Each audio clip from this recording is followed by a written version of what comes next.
প্ররোচনা নিয়ন্ত্রণের উপায়। মানুষকে পাপে লিপ্ত করে তার নফসের প্ররোচনা। শয়তান মানুষকে পাপের দিকে আগ্রহী করে আর প্ররোচনা দেয় নফস। নফসের প্ররোচনা, শয়তানের প্রচেষ্টায় একজন মানুষ গুনাহে লিপ্ত হয়ে পড়েন। পবিত্র কোরআনে বর্ণিত হয়েছে, বলুন, আমি আশ্রয় গ্রহণ করছি মানুষের পালনকর্তার, মানুষের অধিপতির, মানুষের মাবুদের, তার অনিষ্ট থেকে, যে কুমন্ত্রণা দেয় ও আত্মগোপন করে, যে কুমন্ত্রণা দেয় মানুষের অন্তরে জিনের মধ্যে থেকে অথবা মানুষের মধ্যে থেকে। সূরা নাস আয়াত 1 থেকে 4। এই সূরার আলোকে আলেমরা বলে থাকেন, শয়তান শুধু মানুষকে ধোঁকা বা কুমন্ত্রণা দেয় না, শয়তানের মতো নফসও মানুষকে কুমন্ত্রণা দিয়ে থাকে।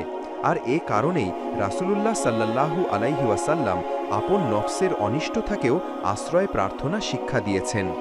হাদিসে বর্ণিত হয়েছে, রাসূলুল্লাহ সাল্লাল্লাহু আলাইহি ওয়াসাল্লাম বলেন, হে আল্লাহ, আমি আপনার আশ্রয় চাই আমার নফসের অনিষ্ট থেকে, শয়তানের অনিষ্ট থেকেও এবং তার জাল থেকেও।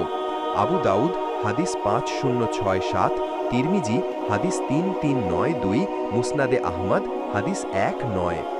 তাই নফসের ধোঁকা ও প্ররোচনা থেকে বেঁচে থাকা জরুরি। পবিত্র কোরআনে নফসের ধোঁকা সম্পর্কে হজরত ইউসুফ আলাইহিস সালামের বর্ণনা তুলে ধরা হয়েছে এভাবে, আমি নিজেকে নির্দোষ বলি না, নিশ্চয়ই মানুষের মন মন্দ কর্মপ্রবণ, কিন্তু সে নয় আমার পালনকর্তা যার প্রতি অনুগ্রহ করেন। নিশ্চয়ই আমার পালনকর্তা ক্ষমাশীল, দয়ালু। সূরা ইউসুফ আয়াত 53। নফসের ধোঁকা থেকে বেঁচে থাকতে কিছু পন্থা অবলম্বন করা যেতে পারে।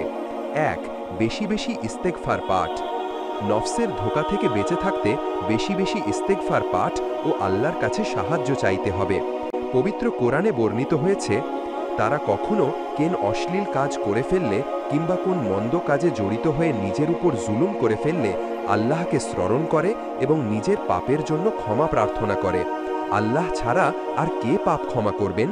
তারা নিজের কৃতকর্মের জন্য হঠকারিতা প্রদর্শন করে না এবং জেনে শুনে তাই করতে থাকে না।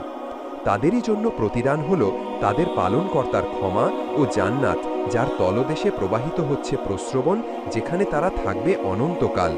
যারা কাজ করে তাদের জন্য কতই না চমৎকার প্রতিদান। সূরা আলে ইমরান আয়াত 1 থেকে 135 থেকে 136। 2.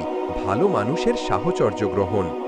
আল্লাহকে ভয় করতে হবে এবং আলেম, দ্বীনদার এবং আল্লাহর সঙ্গে ভালো সম্পর্ক এমন ব্যক্তির সান্নিধ্য গ্রহণের চেষ্টা করা এবং তাদের সঙ্গে সুসম্পর্ক বজায় রাখা।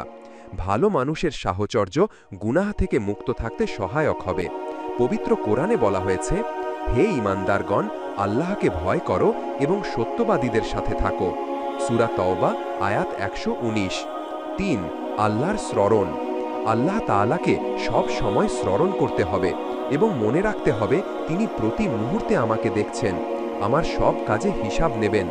এই ধারণা অন্তরে বদ্ধমূল রাখলে নফস ধোঁকা দিলেও তা পাপের দিকে ধাবিত করতে পারবে না, ইনশাআল্লাহ। 4. মৃত্যুর স্মরণ। যে কোনো মুহূর্তে মৃত্যু হতে পারে, অন্তরে এই বিশ্বাস অটুট রাখতে হবে। মনে করতে হবে, গুনাহ করা অবস্থায় মারা গেলে কি হবে, আল্লাহর সামনে কিভাবে মুখ দেখাবো। পবিত্র কোরআনে আল্লাহ তাআলা বলেছেন, পক্ষান্তরে যে ব্যক্তি তার পালনকর্তার সামনে দণ্ডায়মান হওয়াকে ভয় করেছে এবং খেয়াল খুশি থেকে নিজেকে নিবৃত রেখেছে, তার ঠিকানা হবে জান্নাত। সূরা নাজিয়াত আয়াত 40 থেকে 41। 5. নবী সাহাবী মুসলিম মনীষীদের জীবনী পড়া। নবীজি সাল্লাল্লাহু আলাইহি ওয়াসাল্লামের জীবনী, সাহাবায়ে কেরাম ঈমানদীপ্ত ঘটনা এবং বুজুর্গ আলেম মুসলিম মনীষীদের জীবনী বেশি বেশি পড়তে হবে। এতে করে অন্তর থেকে পাপাচারের চিন্তা দূর হবে ইনশাআল্লাহ। পবিত্র কোরআনে বর্ণিত হয়েছে, যারা ঈমানদার তারা এমন যে যখন আল্লাহর নাম নেওয়া হয় তখন ভীত হয়ে পড়ে তাদের অন্তর, আর যখন তাদের সামনে পাঠ করা হয় কালাম তখন তাদের ঈমান বেড়ে যায় এবং তারা সিও রবের প্রতি ভরসা পোষণ করে। সূরা আনফাল আয়াত 2। প্রিয় বন্ধুরা, এই রকম আরও ভিডিও পেতে আমাদের চ্যানেলটি সাবস্ক্রাইব করুন এবং বন্ধুদের সাথে শেয়ার করুন। ধন্যবাদ।